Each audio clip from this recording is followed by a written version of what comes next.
할렐루야. 아멘. 예, 부활절 이 오후 예배 시간에 나오신 우리 성도님들을 환영합니다. 오늘 이 시간 교회의 유익을 위해라는 제목으로 본문의 말씀을 가지고 나눌 때에 저와 여러분 모두가 공히 은혜 받는 시간 되기를 원합니다. 사도 바울은 계속해서 은사에 대하여 말하고 있습니다. 사도 바울이 고린도 교회와 또 이 시대 성도를 향하여서 가르치는 은사의 첫 번째 원리는 은사는 하나님의 선물이다라는 것입니다. 그리고 은사는 자신의 뜻대로가 아니라 하나님의 뜻대로 사용해야 한다는 것입니다. 왜냐하면 하나님께서 주셨기 때문입니다. 그리고 그것을 사용하는 방법은 하나님의 사랑이 바탕이 되어서 행해야 한다는 것입니다.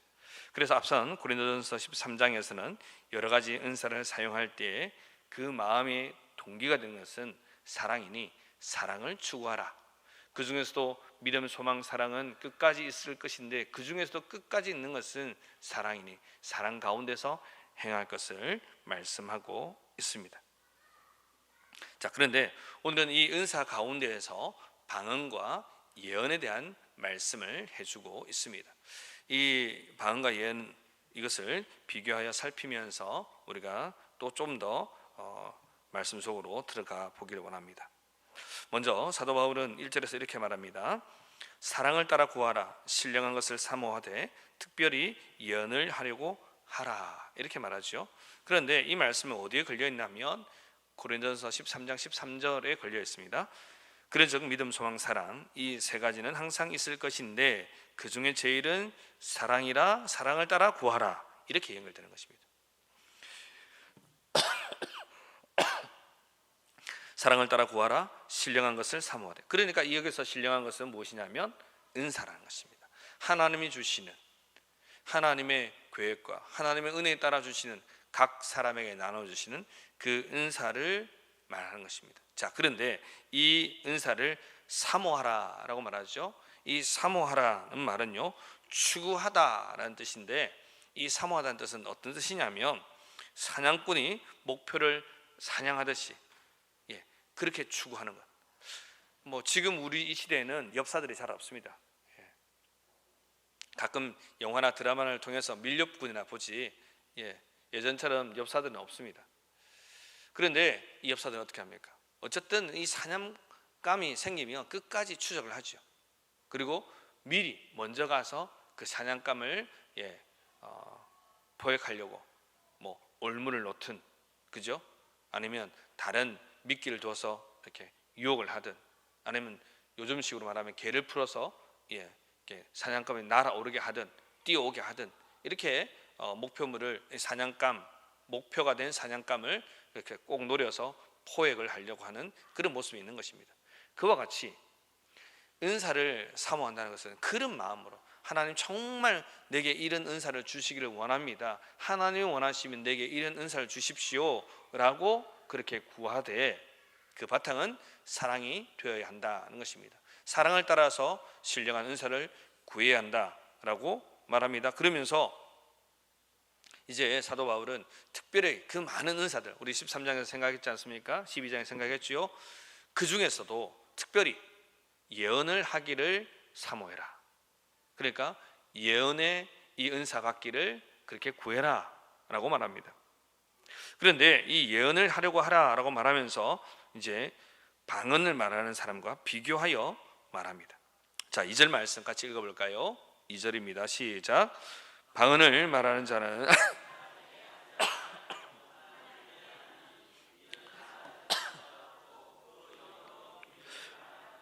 아멘.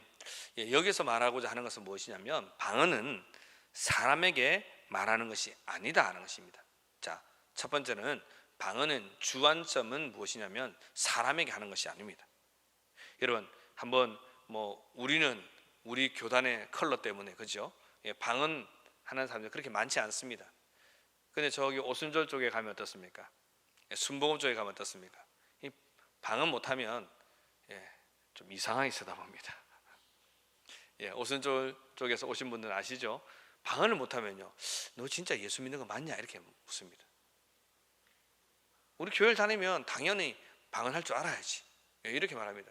그래서 심지어는 들어보셨죠? 방언 학교 아니고요. 방언 받으러 가자. 이래서 기도원을 가시기도 하고, 때로는 내 옆에 앉아라. 그래서 자, 랄랄라 해봐라. 랄랄라. 이렇게 합니다. 예전에 많이 그랬어요. 기억나시죠? 안 웃으시는 분들은 안 가보신 걸로. 그랬습니다. 이게 우리 예전에 한 60년대, 70년대 트렌드였어요. 이건 뭐 교단을 초월해서 그랬고, 특별히 오순절 쪽에는 더 그랬습니다. 자, 그런데 이 방언을 이야기하면서 사실 가만히 생각해 보면 방언을 말할 때 그 방언을 우리가 말하는 사람 말고 다른 사람이 알아듣습니까? 대부분은 못 알아듣습니다. 옆에서 바로 옆에서 방언해도 우리는 못 알아듣습니다. 그런데 그 방언은 누가 알아듣습니까? 하나님이 알아들으시죠. 그래서 사도 바울의 표현처럼 방언은 사람에게 하는 것이 아니고 하나님께 하는 것이다. 이 말씀이 맞는 것입니다. 자, 조금 더요. 방언 기도하면 사람들은 압니다. 저 사람이, 저 집사님이, 권사님이 방언 기도하시는구나 까지는 알아요. 그런데 그 방언의 내용은 모른단 말이죠. 사도 바울이 말하는 것처럼 그 방언을 통변해 주지 않으면, 우리식으로 말하면 통역해 주지 않으면 알아들을 사람이 없다는 것입니다. 자, 그래서 사도 바울은 마치 방언이 무익한 것처럼 그렇게 이야기합니다. 반대로 예언은 더 유익한 것처럼 대조적으로 설명하면서 방언보다 예언을 더 사모하라 라고 권하고 있습니다. 자, 2절과 3절 말씀 같이 읽어볼까요? 시작. 방언을 말하는 자는 이는 알아듣는 자가 없고 그 영으로 비밀을 말함이니라. 그러나 예언하는 자는 사람에게 말하여. 아멘. 예언하는 자는 사람에게 말하여 덕을 세우고 권면하고 안위하기 때문이다. 그래서 예언을 더 추구해야 된다. 예언을 더 사모해야 된다. 사냥꾼이 이 목표면을 노려서 그렇게 사냥감을 잡으려고 그렇게 간절하게 노력하는 것처럼 그렇게 행해야 한다는 것입니다. 자, 그러면 이 방언과 예언 중에서 왜 이렇게 예언을 이야기하는가? 예언을 더 추구하는가? 사실은 이 방언과 예언의 그 기능이 다르기 때문에 그렇습니다. 좀 더 풀어서 말씀드리면 방언은 사람, 곧 개인을 위한 것입니다. 개인을 향한 것이죠. 그런데 예언은 사람과 소통하기 위한 것입니다. 자, 이제 머릿속에 이제 예언이 뭔가 생각이 드시죠? 방언은 성령님께 붙들림 받아서 주시는 은사에 따라서 방언을 말하게 됩니다. 그래서 방언을 하시는 분들, 또 방언의 경험이 있으신 분들은 아시겠지만 때로는 내가 의도해서 방언 기도를 할 수 있어요. 그렇죠? 방언 은사를 받은 분은 그러합니다. 그런데 때로는 내가 방언 은사를 받고 난 이후에 내가 기도할 때에 나도 모르게 방언으로 기도할 수 있습니다. 무슨 말인가 하면 그 순간에 우리 주님께서 내게 강력하게 임재하셔서 방언으로 말하게 기도하게끔 만드는 것입니다. 다르게 말하면 반대쪽에 방언을 받지 아니한, 방언의 은사가 없는 우리 성도님들은 기도할 때, 내가 기도할 때 내가 이런 기도 제목으로 막 기도했는데 기도하다 보니 막 다른 기도 제목으로 기도하고 있죠. 정신 말짱하고 졸지 않고 기도하는데 그런 경우가 있단 말입니다. 방언 기도하는 것도 역시나 하나님이 이끌림 받아서 그렇게 기도하는 모습이라는 것입니다. 자, 그래서 방언은 자기를 위한 것이고 또한 그것은 하나님께로 향하고 있다는 것입니다. 그래서 개인적인 것이다 라고 할 수 있는 거죠. 사람과 소통하는 것이 아닙니다. 그런데 예언은 그 반대측에 있다는 것입니다. 그래서 3절에서는 말하기를 이 예언은 덕을 세우고 권면하고 안위하게 한다라고 말하는 겁니다. 자, 그러면 여러분 방언 하지 말아야 할까요? 방언 은사가 있는 분들은 이제 입 딱 다물고 있어야 될까요? 아닙니다. 방언은 성령의 은사 중에 하나입니다. 사도 바울은 우리가 말씀 뒤에 읽었지만 어느 누구보다 방언을 많이 말하는 사람이다. 즉 자기도 방언의 은사가 있다라고 말했습니다. 자, 그러면 이 방언을 어떻게 사용해야 하는가 하는 것입니다. 이것은 첫째로 하나님께 드리는 기도 가운데 해야 한다는 것입니다. 다시 말씀드리면 개인적인 기도할 때 방언을 해라 라는 것입니다. 혼자 기도할 때 열심히 방언 기도하면 누가 알아듣습니까? 모르죠. 예. 그래서 방언 기도의 유용성이 있습니다. 가끔 이런 경우 있지 않습니까? 여러분 그런 경험 해보셨습니까? 예. 또 간절하면 기도하다가 간절하면 어떻습니까? 뒷자리 갑니까? 앞자리 갑니까? 예. 저만 기도하는 거 아니죠? 보통 간절하게 기도할 때 뒷자리에서 기도합니까? 앞자리에서 기도합니까? 예, 내 자리에서 기도합니까? 내 자리에서 기도하기도 하지만 앞자리로 갑니다. 예, 어떤 분들은요 몰래 강대상에 옵니다. 뭐 저도 그걸 틀렸다 그러지 않습니다. 올 수도 있죠. 왜요? 예, 올 수도 있죠. 간절하니까 주님, 내가 주님 좀 더 가까이서 만나고 싶습니다라고 오는 거죠. 그런데 제가 무슨 말씀드리고 싶으냐면 열심히 그래서 내가 열심히 혼자 강대상에서 아니면 제일 앞자리에서 열심히 기도했습니다.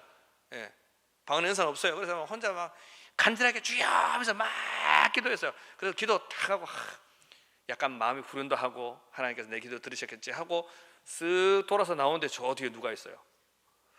이러면 이제 약간 머릿속에 좀 혼란스럽습니다. 아, 내가 그렇게 기도했는데 저 집사님 내 기도 다 들으신 거 아니야? 이런 생각이 들 때가 있죠.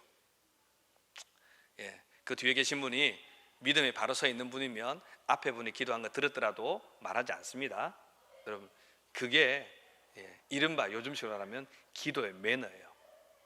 혹시 들었더라도 못 들은 척 해주는 겁니다.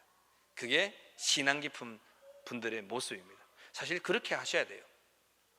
그래서 이렇게 하지 않으면요, 내가 기도하러 갔다가 김 권사님 계십니까? 여기 김인환 권사님 계시네요. 김 권사님 기도를 들었는데 김인환 권사님 말고 김 권사님 기도를 들었는데 김 권사님 그래 기도하더라. 어떻게 누구를 향하여서 그래 기도하더라. 이 그래는 무슨 말인지 아십니까?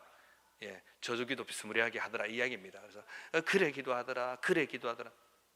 여러분 그 말씀하시면 안 돼요. 설령 혹 누군가가 그렇게 기도했다 할지라도 그 기도가 합당하면 하나님께서 들어주십니다. 제 말이 맞습니까? 아멘이십니까? 그 기도가 합당하면 들어주셔요. 근데 그 기도가 합당치 않으면 하나님 안 들어주시는 거예요. 그리고 혹 기도를 잘못했으면 하나님께서 그 사람에게 마음의 감동을 주세요. 바르게 기도하도록 이끌어 주신단 말이에요. 그러니까 우리는 혹 누군가의 기도를 들었더라면 그 기도는 못 들은 걸로 안 들은 걸로 하고 넘어가셔야 되는 겁니다. 그게 바른 신앙 태도입니다. 자, 그런데 다시 돌아와서 방언으로 기도하면 그런 일이 생기지 않는다는 거죠. 그래서 방언은 사용할 때 개인적으로 사용하는 겁니다. 방언은 기도할 때, 특별히 개인 기도할 때 사용하는 것입니다. 다르게 말하면 다른 사람이 다 있는 자리에서 공예배 가운데는 기도해서는 안 된다는 것입니다. 안 됩니다. 여러분 다시 말씀드리면 안 됩니다. 내가 방언의 은사가 있는 것을 자랑하기 위해서 대표 기도할 때 하시면 안 됩니다. 그것은 혼자 있을 때 하는 겁니다. 방언을 열심히 기도하셔도 다른 사람들은 못 알아들어요. 대표 기도입니다. 대표 기도. 제가 말씀드렸죠. 대표 기도 하시는 분들 특별한 경우가 아니면 또 말씀드립니다. 그리고 또 말씀드릴 겁니다.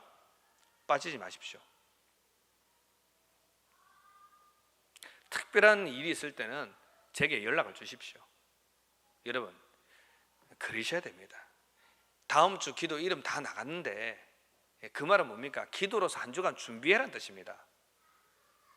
우리가 순서가 쫙 있잖아요. 아시잖아요. 지금 우리가 우리 교회 1년 다녔습니까? 지금 오후 예배 오시는 분들 1년 다니신 분 없는 것 같아요. 저보다 이렇게 말해서 참 죄송합니다만은 우리 교회 짬밥은 저보다 많이 드신 것 같아요. 순화해서 교회 식당 가면 저보다 많이 드셨어요. 그러면요 일주일 동안 준비하셔야죠. 권사님들 좀 제가 강력하게 말씀드립니다. 상처받지 마시고 두 번 말씀드립니다. 상처받지 마시고 잘 들으십시오. 정신 차리십시오. 누가 대표 기도하는데 자꾸 빠집니까? 그러면 안 됩니다, 여러분. 대표 기도자는 일주일 동안 준비하시고 기도하는 거예요.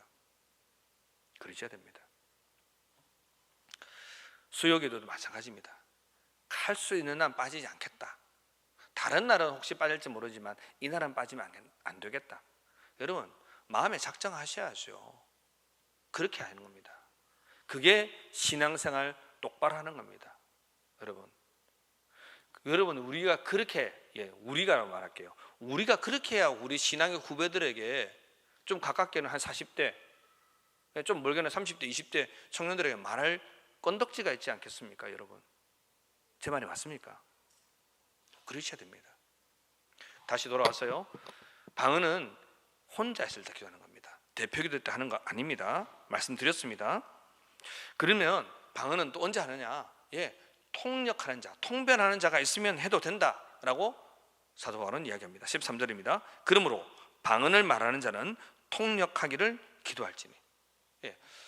혼자서 기도하면서 통역하는 분도 있고요. 근데 이렇게 기도할 때 옆에서 통역해 주시는, 통변해 주시는 은사를 가지신 분이 있어요. 근데 요즘 이 시대에는 거의 없죠. 우리 한국 이 기독교적인 전통에서도 거의 없습니다. 그때는 이런 들이 있었어요.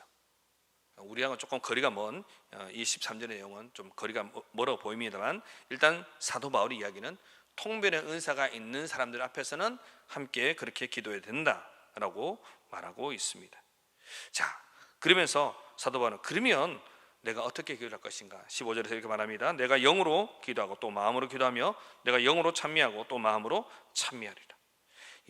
영으로 기도하는 것, 내 마음을 다하여 정성을 다하여 영혼으로 기도하는 것, 그것이 참으로 하나님께서 기뻐 받으시는 그런 모습이며 이른바 방언 기도다 라고 말하고 있습니다. 다 종합해서 이야기하면 항상 은사에 대한 지침은 똑같습니다. 방언에 대한 지침도 똑같습니다. 방언을 사용하는 것은 질서 있게입니다. 예언도 마찬가지입니다. 질서 있게입니다. 질서 있게 사용해야 하는 것입니다. 자, 그러면 이렇게 방언을 대해서 쭉 이야기한 사도 바울은 그러면 예언을 더 중요하게 여기끔 이렇게 말하고 있는데, 그러면 예언은 무엇이냐? 3절 말씀 다시 보십시오. 그러나 예언하는 자는 사람에게 말하여 덕을 세우며 권면하며 안위하는 것이요. 예언을 통해서 사람을 세워주라는 뜻입니다. 예언을 통해서 사람을 권면하고 예언을 통해서 위로하라는 것입니다. 방언은 사실 개인적으로 하나님께 나의 마음을 토로하고 기도하는 것이죠. 그런데 예언은 하나님의 그 사랑으로 사람을 세워주는 것이다. 그래서 4절은 이렇게 말합니다. 말씀 같이 읽어볼까요? 4절을 함께 읽습니다. 시작. 방언을 말하는 자는 자기의 덕을 세우고 예언을 하는 자는 교회의 덕을 세우나니. 예언하는 자가 교회의 덕을 세운다. 왜요? 옆에 있는 사람을 권면하고 안위하고 세워주는 것이기 때문에 예언의 그 기능이 그렇기 때문에 그러하다는 것입니다. 자, 그런데 이렇게 말해놓고 사도 바울은 또 이렇게 말합니다. 5절에 들어서 그러나 나는 너희들이 다 방언 말하기를 원한다. 자꾸 왔다 갔다 하는 것 같죠? 근데 그게 아닙니다. 사도 바울의 마음은 무엇입니까? 방언하기를 바라고 있습니다. 이건 뭐냐면 개인적으로 하나님과 깊이 있는 그 관계 속에 들어가라. 그렇기 위해서는 방언이란 좋은 도구가 있으니 그 은사를 받기를 사모해라. 그래서 다 너희들 방언하기를 원한다는 것입니다. 그러나 교회적으로 볼 때는 무엇이 필요하냐면 예언하는 것이 필요로 하다는 것입니다. 성도를 세워주고 성도를 권면하고 성도를 안위하게 하는 이 예언이 필요로 하다는 것입니다. 그래서 교회의 유익을 위해서는 예언이 더 좋다라는 것입니다. 그런데 교회를 세워감에 있어서 예언이 더 낫다라고 이야기하는 것입니다. 자, 그러면 이제 질문이 나옵니다. 방언은 도대체 무엇이고 예언은 도대체 무엇인가? 그러니까 사도행전 말씀을 빌려보면 이 방언은요 사실은 다른 언어입니다. 포리너 랭귀지 뭐 이렇게도 말할 수 있겠습니다. 다른 나라 언어입니다. 자기 난 곳으로 다 방언을 하기 시작했다라고 성경 기록하고 있으니까 여기서 방언은 다른 나라 언어라고 보는 것이 맞을 겁니다. 그런데 또 방언이 일어났던 하나의 사건, 중요한 사건, 여러분 창세기 기억나십니까? 창세기 11장에 보면 바벨탑 사건이 있죠. 사람들이 하나님을 대적하여 바벨탑을 샀습니다. 쌓으니까 하나님께서 그들을 심판하시면서 못 하시죠? 언어를 혼잡게 하시죠. 그래서 서로 못 알아듣게 되는 것입니다. 그러니까 방언은 그런 측면에서 보면 방언은 심판의 기능이 있는 것입니다. 무슨 말인가 하면 방언은 너희가 죄인이기 때문에 하나님의 계시를 알아들을 수 없다라는 것을 알려주기 위한 방편이 무엇이냐면 방언인 것입니다. 자, 그러면 이것을 우리가 그대로 이해해야 되느냐? 그렇지는 않습니다. 이 방언은 결국 하나님께 주신 은사의 측면으로 사도 바울은 지금 이야기하고 있는 것입니다. 그러니 다른 언어도 맞고 심판의 기능을 가진 것도 맞지만, 그러나 이것은 하나님께 주신 성령의 은사 가운데 한 가지로 보아야 한다는 것입니다. 물론 그 언어는 다른 나라 언어일 수도 있고 또 이 나라의 언어가 아닐 수도 있습니다. 그래서 사실 이 방언은요, 정의되어 있지 않습니다. 우리가 영어 하면 스페인어, 프랑스어 하면 이게 딱 들리잖아요. 몰라도 아는 사람은 들을 수 있단 말이에요. 그런데 방언은 말 그대로 그 언어를 통변할 수 있는 사람이 없으면 그 방언은 다 각각인 겁니다. 그래서 저 사람이 방언하고 이 사람이 방언하고 이 집사람이 방언을 해도 서로 세 사람이 모여서 방언으로 이야기하면 다 말이 안 되는 거예요. 나중에 그 이야기는 사도 바울이 기록하고 있습니다. 그래서 방언은 반드시 통역이 필요하다는 것입니다. 그래서 사도 바울은 알아듣지 못하는 방언은 교회에 유익하지 않다라는 말을 하고 있는 것입니다. 자, 그러면 예언은 무엇일까요? 교회를 위해서는 예언하는 것이 필요하고 사람을 세우고 권면하고 안위하는 것인데, 그러면 방언 말하기를 원하지만 방언보다는 예언을 더 원하는데, 그럼 예언은 무엇인가? 지난주 말씀드렸지만 예언은 앞일을 미리 말하는 것 아닙니다. 이것은 하나님의 일하심을 선포하는 것입니다. 좀 더 풀어서 말씀드리면 성경에 나와 있는 하나님의 그 메시지를 전달하고 선포하는 것입니다. 이것이 예언인 겁니다. 그래서 예언은 그친 것이 맞습니다. 왜냐하면 성경이 이제 완성되었잖아요. 정경이 완성되었기 때문입니다. 그래서 여러분, 제가 지난번에 말씀드렸지만 혹 어느 기도원의 어떤 원장님이 참 이게 까딱 잘못하다가는 점집에 가는 거와 똑같습니다. 가지 마십시오.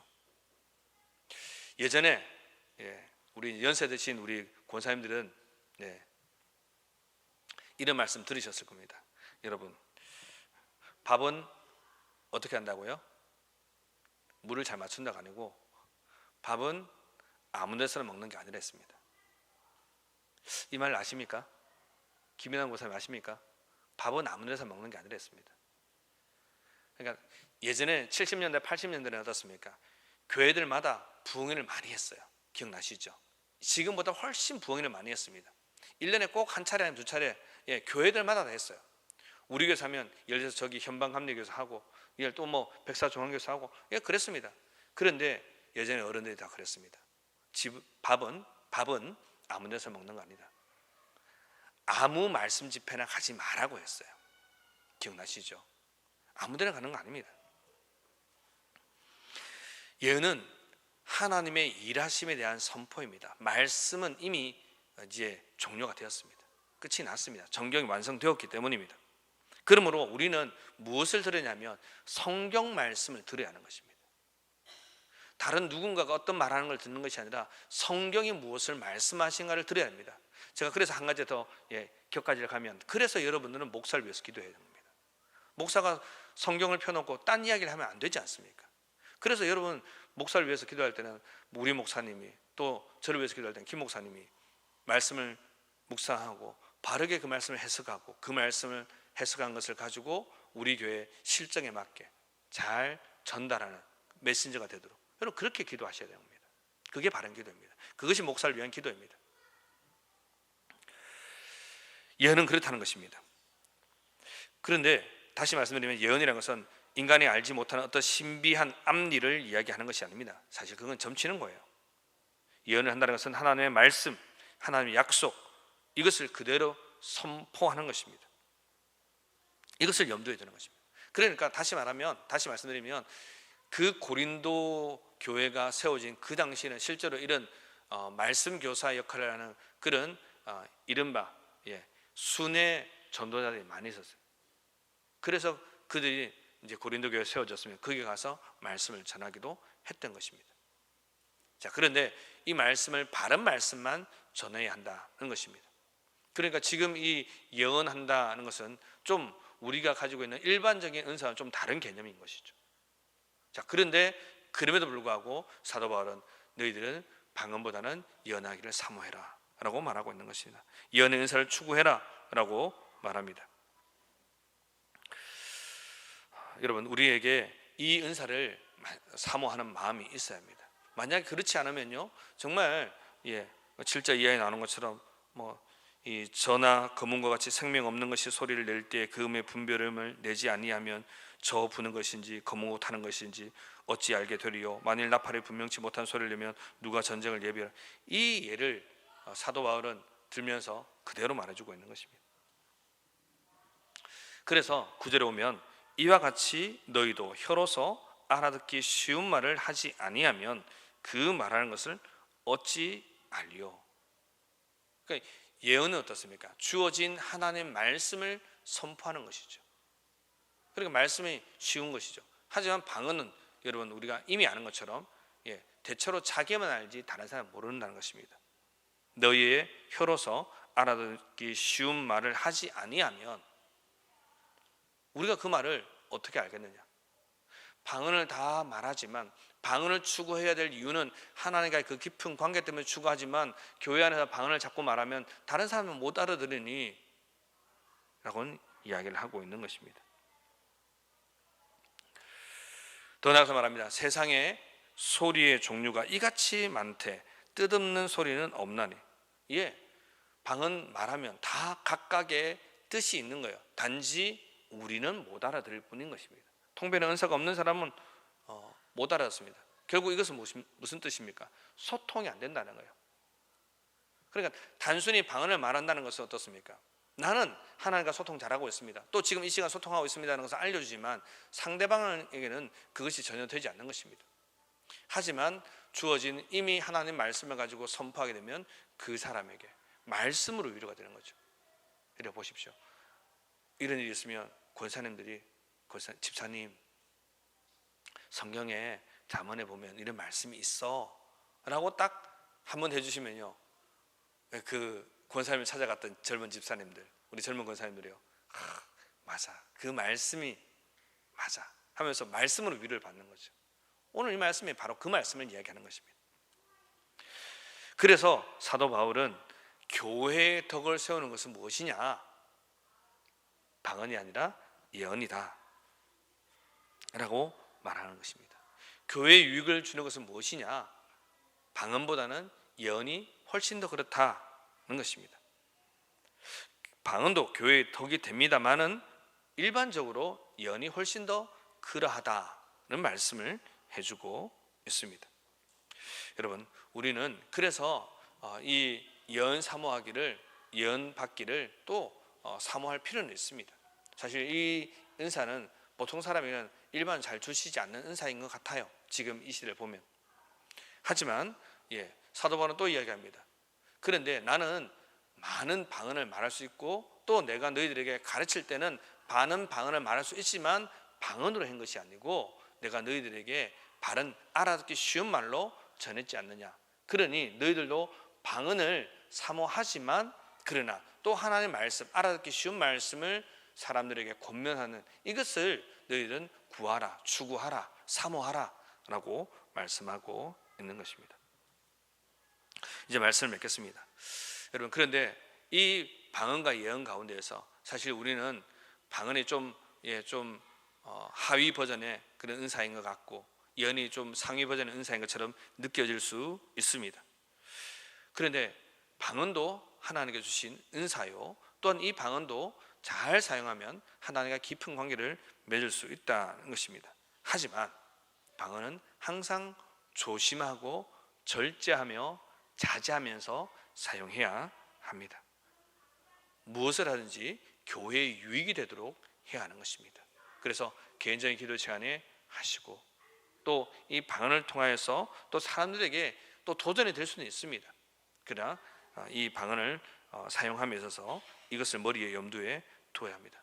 또 하나는 이 방언을 사용할 때 이 방언이 이제 개인만 생각하지 않고 남도 생각해야 하는 것입니다. 교회 안에 있는 또 다른 사람들도 생각해야 하니 어려운 것이죠. 그런데 사실은 방언만 그런 건 아니죠. 다른 은사들도 자기만 생각하면 내게 주신 은사를 마음껏 발현할 수 있습니다. 마음껏 드러낼 수 있습니다. 하지만 다른 지체들을 생각하면 내가 받은 은사를 때로는 조금 절제할 필요가 있는 것입니다.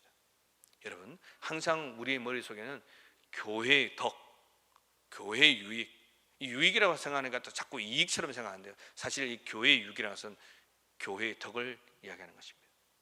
덕이 아니라 덕입니다. 우리가 교회의 덕을 위하여서 행해야 됩니다. 여러분, 그런 측면에서 정말 우리 연세 드신 우리 어른들은요, 잘 생활하셔야 됩니다. 한마디 하실 때도 정말 깊이 있게 생각하시고 말씀하셔야 됩니다. 그래야 그 교회, 곧 우리 교회를 구성하는 많은 신앙의 후배님들이, 이 시대에 있는 우리 젊은 집사님, 권사님들이 보고 배우는 것입니다. 말씀 맺겠습니다. 여러분, 은사는 나를 위한 것이 아닙니다. 다른 사람을 섬기고 교회를 세우라고 하나님께서 주신 것입니다. 교회의 유익을 위하여, 교회의 덕을 위하여, 교회의 교회다움을 위하여 우리 각자에게 주신 은사, 이것을 잘 발현하시고, 또 그러나 상대방과 우리 옆에 있는 지체들을 생각하면서 우리가 이 은사를 은사답게 하나님을 위하여서, 하나님을 세우신 우리 교회를 위하여서 바르게 사용하시는 그런 저와 여러분 모두가 되시길 주의 이름으로 축복합니다. 아멘.